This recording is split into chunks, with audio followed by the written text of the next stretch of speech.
My mother-in-law said she wants my son to marry someone else. She thinks you're too old for him because you can't have kids, my mother-in-law said, smiling at a younger woman next to her. My husband, sitting silently beside her, didn't say anything. Feeling upset, I stormed out of the room. But soon after, I regretted it and wanted to make things right. I feel really bad about marrying into this family. My name's Olivia, and I'm 38 years old. I met my husband, Sam, who's 8 years younger, through a friend. I was unsure about dating him because of our age gap, but he insisted that age doesn't matter. I love you, Olivia, he said, and we started dating. Eventually, we got married after 6 months. When Sam introduced me to his parents, his mother didn't like me because of our age difference. When you said you were bringing a woman to consider marrying, I thought she'd be young and cute. 38 years old, Sam. I mean, no offense, but think about it again. Younger women are usually better, she told Sam right in front of me. My father-in-law intervened, saying, if Sam thinks she's good, then she's good, right? Sorry for my wife's rude comments, Olivia. Eventually, we got their approval for our marriage. My father-in-law was good at smoothing over my mother-in-law's harsh words, making it seem like he didn't want any conflict. But after we got married, he often ignored issues, which was disappointing. Sam's family was well known as landowners in our small town, and my mother-in-law loved to brag about it. Even though she wasn't technically related by blood, she married into the family, just like me. This family is very wealthy, and Sam, being the favorite, has a charming and dreamy aura. My previous partner was very careful with money, which was tough. So Sam's relaxed and generous attitude towards money is quite attractive to me.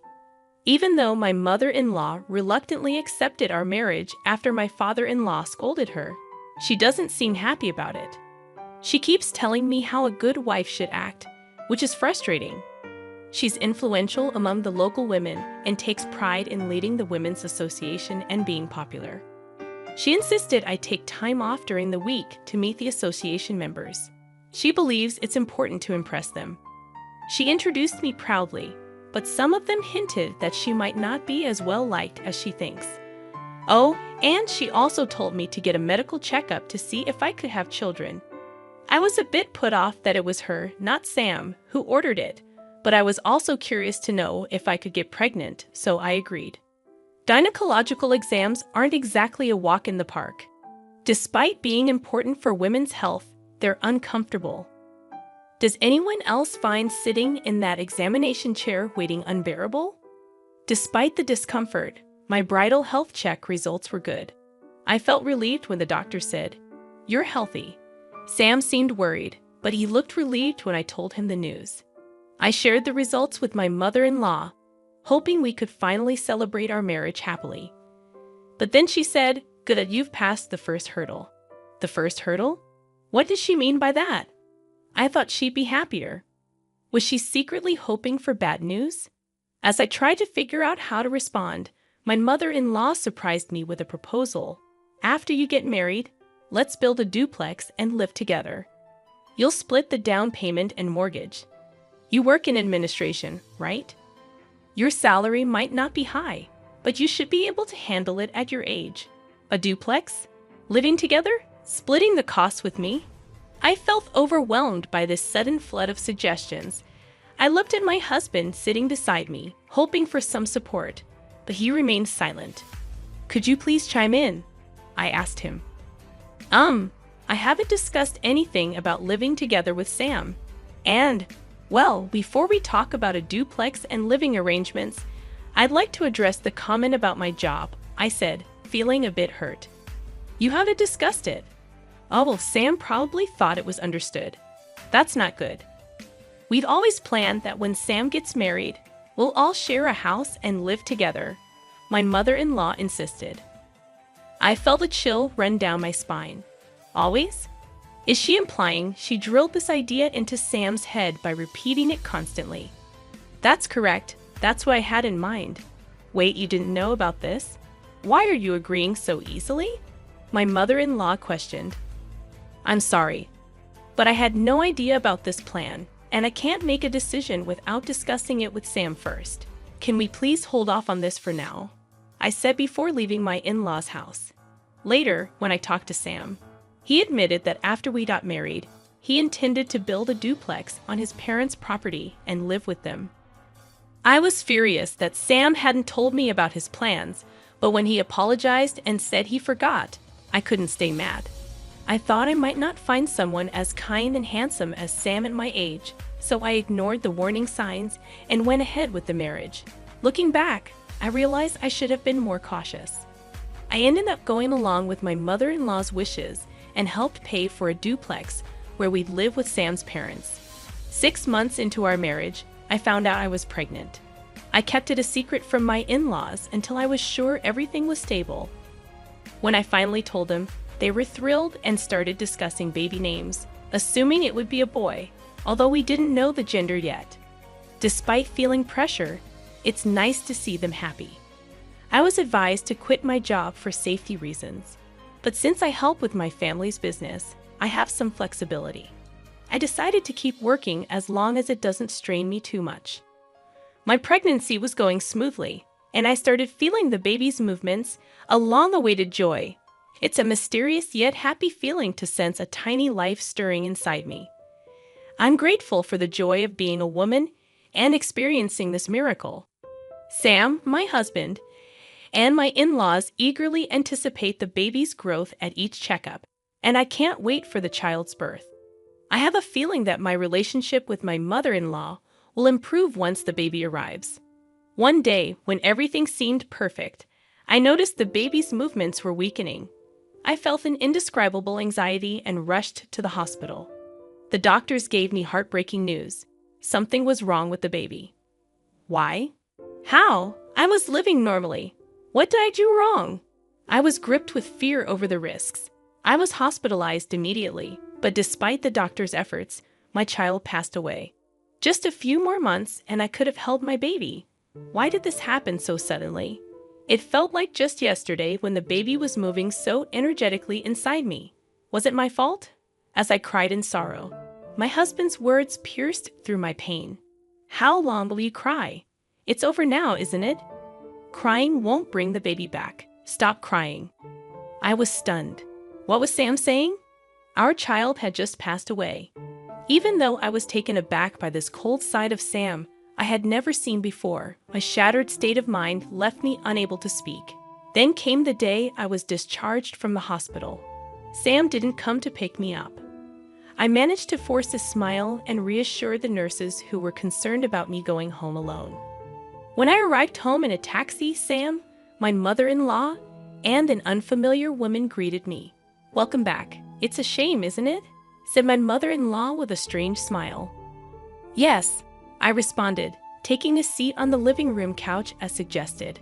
The seating arrangement was strange, with my mother-in-law and the woman sitting across from me on a bench, and Sam sitting next to them, showing no effort to comfort me or make eye contact. As my mother-in-law spoke, my heart sank. "We've talked it over with Sam. Since you can't have children anymore, we don't see the point in keeping you as our daughter-in-law. We're thinking of having this other girl marry Sam instead." Hearing those words while still reeling from the shock of losing my baby, tears filled my eyes. But I refused to let myself break down. I had to stay strong, telling myself that crying would mean giving up. I kept my head down, unable to look up. Ignoring my distress, my mother-in-law continued heartlessly. "If you're willing to work and support our family instead of having children, we might consider letting you stay. What do you think? Can I count on you to take care of us if they leave me behind?" Confusion and disbelief washed over me. Without thinking, I looked at my husband for support. But when our eyes met, Sam quickly looked away. Beside him, a woman who seemed triumphant stared back at me. I remembered her as Sam's childhood friend, introduced to me at our wedding. Seeing that my husband wouldn't even meet my gaze, I realized he's not on my side. He won't help me. A chill ran down my spine, and strangely, my mind became clear. They must have discussed this during my hospitalization. They planned to replace me, the woman who can't have children, with a younger wife who can bear in hair. If I stay here, I'll only suffer. There's nothing for me here anymore. With newfound clarity, I addressed Sam. I understand where you stand. Let's get a divorce. Please, go and live happily with your new wife. Leaving the house, I returned to my family home. My parents, surprised but warmly welcoming, were already aware of my miscarriage. They were outraged by the cruelty I had faced so soon after leaving the hospital. Their warm reaction was a relief after everything, and I ended up crying a lot that day. Exhausted from tears, I fell asleep. However, the next day, my mother-in-law and husband, who had shown such cruelty in driving me out, unexpectedly showed up at my family home.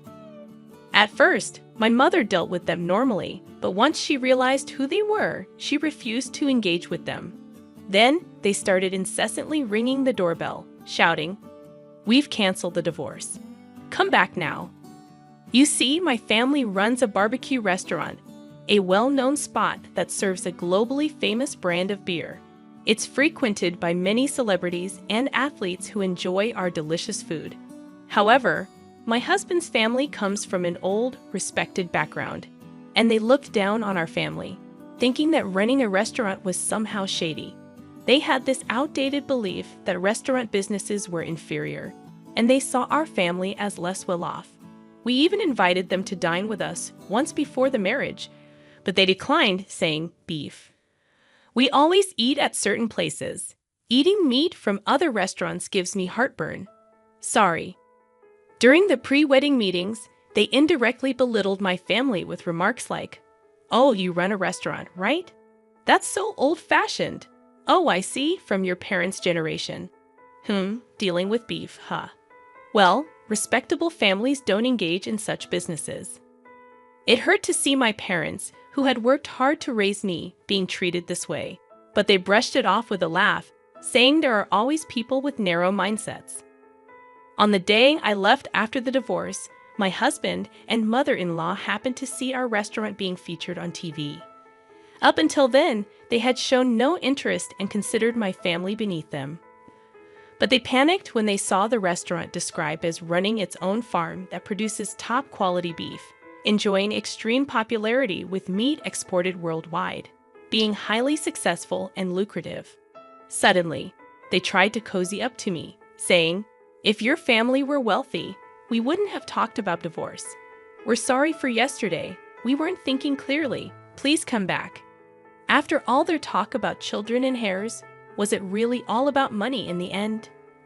My husband Sam and his family never asked much about my job, so I had simply told them I worked in office administration for my family's company, leading them to believe I was a low-paid and incompetent employee. Consequently, they probably assumed that asking me to pay for the house would make me give up on the marriage. In reality, I managed the meat export division of my parents' company, earning a substantial income for an office worker. Fortunately, I had saved up a good amount due to getting married later in life, allowing me to provide the money they demanded. I am also a major shareholder in the company and aspire to eventually take over my father's position to further expand the business. Despite this, they had never shown any interest or asked me about my role until it was highlighted on TV, leading to an overnight change in their treatment of me. Despite incessantly talking about wanting children, it became apparent that money was their primary concern. Their shallowness appalled me. Finally, my father, who had been silently observing the situation, lost his temper and kicked Sam and his parents out. "Thank you, Dad. You saved me," I said. My father, still seething with anger, began drinking and cursing at them. He had me explain everything from before the marriage without holding back any details, believing I couldn't handle this alone. My father promptly contacted a lawyer he knew, leading to a demand for damages since I was unjustly evicted. We also asked for reimbursement for the housing funds I had provided during our cohabitation. The claim was acknowledged, and it was decided that I would receive a refund for the expenses I covered. However, Sam alone couldn't repay the loan I had taken out, so his family home had to be sold. They had built a lavish house on rural property just for show, leaving a considerable mortgage remaining even after the sale. Moreover, the house was filled with the eccentricities of Sam's mother, making finding a buyer willing to accept it as is doubtful, suggesting that disposal could take time. Fortunately, they managed to sell some land they owned separately, allowing me to recoup my money first, which was a relief. At this point, I was grateful for marrying into a landlord's family. Sam and his parents were forced to leave their beloved two-family home and now seemed to be struggling in a rented apartment, facing difficulty repaying their loan. As for the woman who was planning to marry Sam, she was only interested because she thought she'd live in a big house and that his family was wealthy. But as soon as she found out they were going to lose the house and still be in debt, she disappeared. It was probably the best decision for her because if she had married him, she might have been pressured to have a child and forced to work due to her young age. News travels fast in this rural area. Gossip spreads like wildfire, especially when it involves a well-known family like Sam's. People are buzzing with interest, commenting on how poorly they treated me and how they used to flaunt their big house, but are now in debt and living in an apartment. With both the wife and potential new wife gone, their family line might end with this generation. It's incredible how accurate the rumors are and makes you wonder who's been watching all this. The power of a rural network is quite something. Now my bossy mother-in-law, who used to act like she owned the place, sneaks around even when shopping, worried about people's stares. My parents remind me, "We warned you not to marry into a family that would insist on testing if you could get pregnant before marriage, didn't we?" and brush off the situation. They even console me in their own way, saying, "Olivia just rushed into marriage a bit. Don't worry about it. It's fine if you stay home." They try to be understanding in their own way. Despite the troubles of being kicked out and going to court, I can see they're happy to have their daughter back home. I'm grateful for their warmth. It feels like I was just dreaming or living a nightmare during my married life. But now I'm free. I may have a divorce behind me, but I'm still in my 30s. I haven't given up on marriage. Once things settle down, I plan to work hard to find a new partner. But for now, maybe I'll focus on doing good things for my parents.